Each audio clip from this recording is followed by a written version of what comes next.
Basta pupunta ka ha. Oo naman, be. Sige. Angela. Ate? May regalo si ate sa'yo. Total, mag-18 ka na at malapit na rin magpasko. May advance gift ako sa'yo.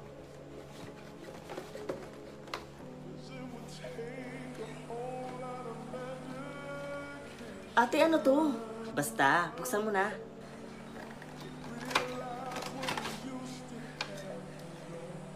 Ate, paano niyo nalaman na ito yung gusto ko?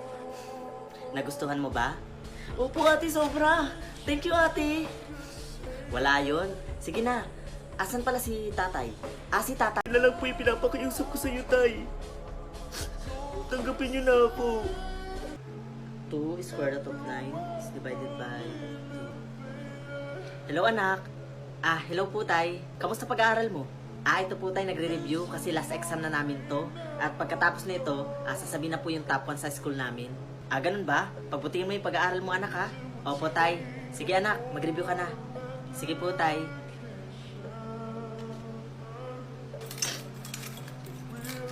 Tay, may good news ako. Ha? Ano yun, anak? First owner po ako sa classroom namin. Ha, talaga, anak? Naku, ang galing-galing mo talaga, anak. Proud na proud talaga ako sa'yo. Salamat, tay. Tay, bukas na po pala yung graduation namin. Pumunta ka po, kasi gusto ko po na ikaw po yung umakyat sa akin sa stage at magsuot ng medal ko. Sige, anak, ano bang oras magsisimula bukas? Siguro, tay, mga 9 o'clock po ng umaga. Sige, anak, pag uwi ko galing trabaho, sandali lang naman ako din, kukuha lang ako ng sweldo. Tapos pagkatapos, didiretso na ako agad sa eskwelahan nyo. Yay! Salamat, tay, Welcome, anak. Congratulations ulit.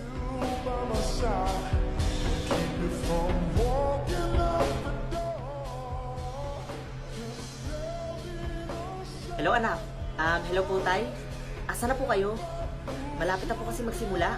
Sige, anak, papunta na ako. Sige po, tay, mag-iingat po kayo, Sige, sige, anak.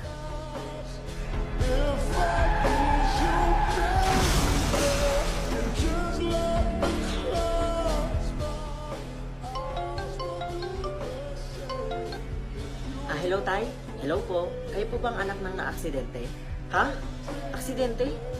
Sino po ba ito? Kayo po bang anak ng may-ari ng cellphone na to? Opo, ako nga po. Ikinalulungkot ko po, pero nasagasaan po ang tatay niyo.